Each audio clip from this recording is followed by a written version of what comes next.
ना समझो, जो मिले प्यार से उन लोगों को जीना समझो। किताब के ताल्लुक से जो बातें डॉक्टर साहब ने आपके सामने पेश की, मेरा मानना यह है कि सारी बातें अगर आपको मालूम हो जाएंगी तो आप किताब में क्या पढ़ेंगे। तलाश इंसान की वो किताब है जिसकी कोई कीमत हमने मुकर्रर नहीं की, क्योंकि हम समझते हैं कि जो अनमोल होता है उसका कोई मोल नहीं होता।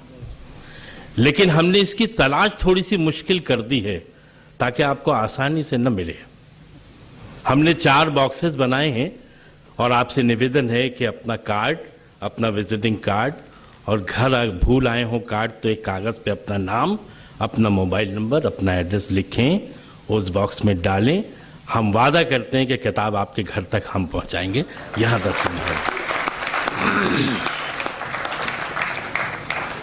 अब एक बहुत अहम किताब है और जिस किताब से बच्चन जी का बहुत गहरा ताल्लुक इस एतबार से है कि मुझे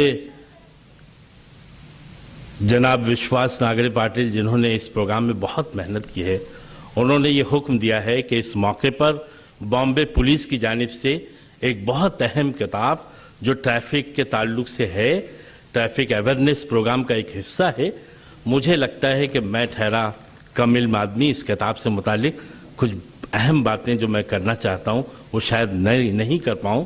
इसलिए मैं जॉइंट सीपी श्री विवेक फांसलकर साहब से आईपीएस से गुजारिश करता हूं, आप सबकी तालियों की गूंज में वो आएँ और वो इस किताब के बारे में बताएं और भी फिर ये किताब श्री बच्चन जी के दस्ते मुबारक से आपके सामने पेश की जाएगी। मैं गुजारिश कर रहा हूँ, प्लीज़ आएँ सर। Thank you. मंच पर विराजमान सभी महोदय, मंच के सामने उपस्थित सभी महोदय, सबसे पहले मैं हमारे कमिश्नर साहब का शुक्रगुजार हूं कि उनके इस प्रकाशन समारंभ में उन्होंने हमारे इस किताब को भी थोड़ी सी जगह दी, क्योंकि वो हमारे मुंबई पुलिस की किताब है। जावेद अख्तर साहब ने अपने शब्दों में ट्रैफिक जाम का जिक्र किया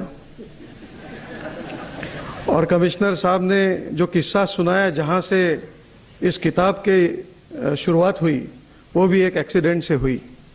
जाहिर है मुंबई पुलिस का रिस्पांस इमीडिएट होना चाहिए और ये अनशेड्यूल्ड पब्लिकेशन हम उस रिस्पांस में कर रहे हैं।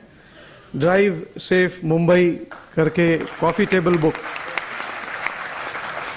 मैं आप सब लोगों को बताना चाहता हूं कि मुंबई ट्रैफिक पुलिस और ड्राफ्ट एफसीबी उल्का, इनका एक बहुत ही आइकॉनिक बिलबोर्ड जो अपना बैंड स्टैंड है ना, मरीन ड्राइव ख़त्म जहां होता है वहां पर 20 साल से लोगों को इम्प्लोर करता है, अवेयरनेस के मैसेजेस देता है। बहुत ही खूबसूरत मैसेजेस उस पर होते हैं और लोग बहुत इंतज़ार करते हैं नए मैसेज का, हमें फ़ोन करते हैं कि ये कब बदलेगा, दूसरा क्या आ रहा है। हॉन्किंग से लेके स्पीडिंग और ड्रंक ड्राइविंग तक सब मैसेजेस उस पर आते हैं, उसका एक कंपाइलेशन और बाकी बहुत सारे लोगों का जो मैसेज है ट्रैफिक सेफ्टी का वो उसमें हमने बांधने की कोशिश की है। मैं सर, आपने कहा कि आपने अमिताभ जी को एक फ़ोन किया और वो विमोचन के लिए तैयार हो गए। हमने तो एक भी फ़ोन नहीं किया।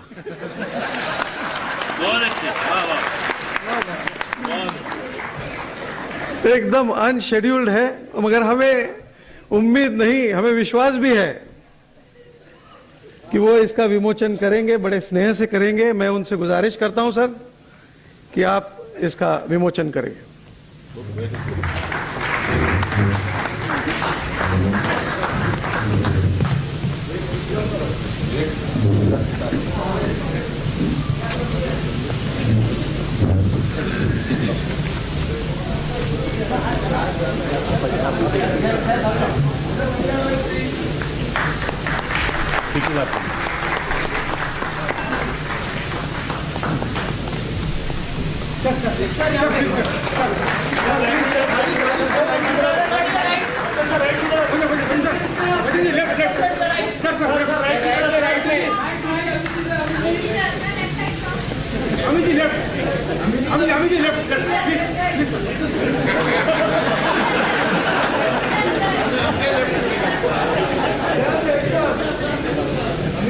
अमित जी राइट में, सर राइट में।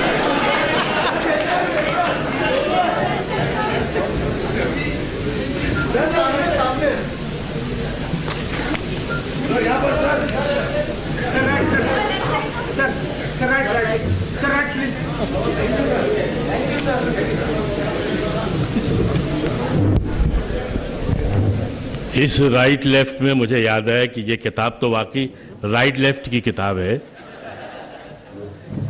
थोड़ा सा हम इसके विमोचन से पहले ये सोच रहे थे कि कहीं हमारी किताब की रस्म रोनुमाई मुतासिर न हो जाए, लेकिन मुझे खुशी इस बात की है कि हमारी रोनुमाई और इस किताब का इनॉग्रेशन दोनों ही बहुत खूबसूरत अंदाज में पेश किए गए। अब एक छोटी सी तकरीर रह जाती है। मैं छोटी सी इसलिए कह रहा हूँ कि जयंत पाटिल साहब वैसे भी बहुत कम गुफ्तगू करते हैं। एक बात मैं उनके ताल्लुक से कहना चाहता हूँ कि हमारी सियासत में ऐसे मंत्रियों का, ऐसे लोगों का बड़ा काल है जो सच्चे दिल से मुस्कुराते हों। मैं जब भी जयंत पाटिल साहब को देखता हूं तो मुझे लगता है ये वाकई आदमी दिल से मुस्कुराता है। जाहिर सी बात है, हमारा पालक मंत्री जब ऐसा खुशमिजाज है तो उसकी रियाया को कब हंसना और मुस्कुराना चाहिए ये वो मंत्री ही बता सकेगा। आप सबकी तालियों की गूंज में इस शेर के साथ कि कत्ल करना था कत्ल कर देते, कत्ल करना था कत्ल कर देते, क्या जरूरत थी मुस्कुराने की। मुझे संदेशा मिल गया है कि जल्द से जल्द मेरा भाषण समाप्त करने की आवश्यकता है, इसलिए मैं ज़्यादा वक्त नहीं लूँगा। आदरणीय अमिताभ बच्चन साहब, जावेद अख्तर जी, जिनके कारण ये कार्यक्रम हो रहा है, वो प्रिंसिपल सोहेल लोखंडवाला जी, वनु जी, सैयद जमशेद अली, अब्दुल हमीद नथानी, यहाँ पे उपस्थित हमारे खासदार हुसैन दलवाई साहब, विधानसभा के हमारे सदस्य लोढ़ा जी, नसीम सिद्दीकी साहब, सारे महानुभाव जिनका भाषण अभी आप सभी ने सुना, और मुझे पूरा यकीन है कि तलाश इंसान की इसमें वो सारा जोश का अंतर्भाव हुआ है, वो डॉक्टर सत्यपाल जी और भाई और बहनों, जब हमारे नौजवान पुलिस में भर्ती होने के लिए प्रयास करते हैं तब मैं उनको कहता हूं इस लाइन में मत जाओ। तो मुझे प्रश्न पूछा जाता है क्यों? मैं उनको अक्सर बताता हूं कि अगर इंसान आपके अंदर का जीवित रहना है तो पुलिस में मत जाना, ये बहुत गलत क्षेत्र है। क्योंकि रात और दिन गुनाहों से ही आपका रिश्ता आता है, और रात और दिन 24 आवर्स अगर कोई गुनाहों के साथ, क्राइम के साथ अपना पूरा करियर व्यतीत करता हो तो उसमें इंसान रहने की आवश्यकता या चांस बहुत कम रहता है, ऐसा मुझे लगता था आज तक।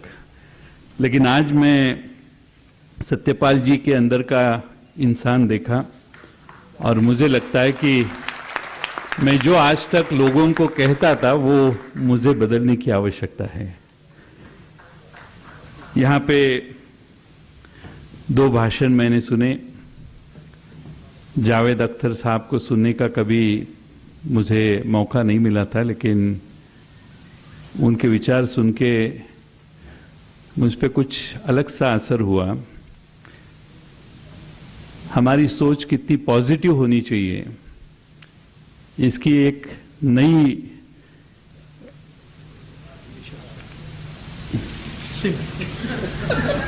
क्या लेवल में कहता हूं ये काफी सालों से मैं उर्दू सीखने कर रहा हूं, और सोहेल लोखंडवाला जी उनके पास से एक आदमी मुझे भेजते हैं और वो मेरे घर आके पढ़ाता था। अब मैं वो प्रयास भी छोड़ दिया हूं लेकिन एक नई मिसाल उन्होंने हमें बताई, जिसमें काफी सालों से मुझे ऐसा लगता था कि वर्तमान पत्र, न्यूज़पेपर जब खोलते हैं तब सारे निगेटिविटी सामने आती है, लेकिन लाइफ में इतना पॉजिटिव अप्रोच मुझे लगता है जावेद जी आपने आज के दिन हमें बताया। यह मैं मानता हूं कि दुनिया में सारी गलत चीजें हैं जिसका आप सभी को अलग अलग वक्त अनुभव आया होगा, लेकिन हमें हमारे बीच में का अच्छा इंसान जो इंसान है, इंसानियत जो है, वो ज्यादा फोकस करने की आवश्यकता है। मैं अक्सर कहता हूं कि बार बार हमारे सामने जो सुबह 6 बजे 7 बजे न्यूज़पेपर खोल के हम पढ़ने को चालू करते हैं, तब ज्यादा तौर पे जो गलत है, जो सत्य है, मैं ये नहीं कहता हूं कि असत्य है, लेकिन जो प्रगति को ज्यादा हेल्प नहीं करता वो न्यूज ज्यादा एम्फेसाइज करके दी जाती है। और इसीलिए मुझे लगता है कि बहुत अच्छा जावेद जी का मार्गदर्शन यहां मैंने सुना। इंसान की खोज तो कायम रहेगी, लेकिन हमारे सत्यपाल जी ने जो कोशिश की है और इस भूमि पे ही स्वर्ग दिखाने के लिए, देखने के लिए क्या करना चाहिए, इसका मार्गदर्शन इस छोटी सी पुस्तक में किया है। मुझे पूरा विश्वास है कि हम सब इसको पढ़ के और एक अनुभव करेंगे, लेकिन इस सारे चीजों का मूल मुझे ऐसा लगता है शिक्षा में है। शिक्षा में, स्कूल में अच्छे संस्कार और बढ़ाने की आवश्यकता है। मैं जिस इलाके से आता हूं उस इलाके में बहुत स्कूल्स अभी विवेकानंद जी के विचार पढ़ाने के लिए चालू किए हैं। स्कूल में संस्कार करने की जो आवश्यकता है उस चीज को हम भूल गए हैं। स्कूलों में अगर अच्छे संस्कार होंगे तो अच्छा मानव निर्मित करने में बहुत तकलीफ नहीं होगी।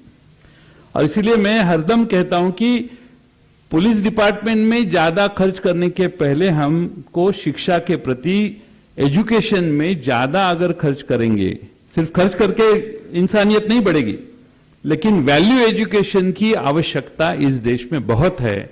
और अगर हम उस वैल्यू एजुकेशन को बहुत अपनाएंगे, अच्छी तरह से अपनाएंगे, तो मुझे लगता है कि समाज में बहुत प्रश्न खत्म हो जाएंगे, कम हो जाएंगे।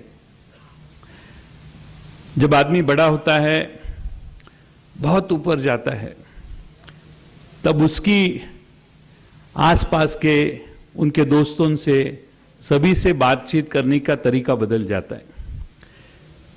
मैं 15 साल महाराष्ट्र के मंत्रिमंडल में हूं। मुझे लगता है कि 2001, 2, 3 साल के दरमियान मैं अमिताभ बच्चन साहब को रिक्वेस्ट की कि हम एक लॉटरी निकाल रहे हैं, आप उसका विमोचन करने के लिए आइए। ऐसे 1-2 क्षण में उन्होंने एक्सेप्ट किया। उसको बाद में हमने कैंसिल कर दिया उस प्रोग्राम को कुछ तकनीकी कारण से। लेकिन मैं काफी दिनों से इनको देख रहा हूं। मुझे लगता है और मुझे ये यकीन है, ये नई जनरेशन के हीरों के बारे में मुझे अनुभव बहुत कम है, लेकिन जब से हम छोटे थे तब से हम अमिताभ जी के पिक्चर्स देखा करते हैं। इतनी बड़ी पर्सनालिटी होने के बावजूद भी उनके बिहेवियर का तरीका इतना नम्र है कि मुझे लगता है कि इंसानियत अगर देखनी है तो सत्यपाल जी आपके राइट हैंड में भी आपको इंसानियत देख सकते हैं। मैंने काफी दफा देखा, क्योंकि जितना आदमी ऊपर जाता है उतना उसका चाल चलन, बिहेवियर चेंज होता है। और इसीलिए मुझे लगता है कि ऐसे हाथों से ये विमोचन हो रहा है जिनकी शायद इंसान की तलाश, जिन्होंने शायद, मैं ये नहीं समझता हूं कि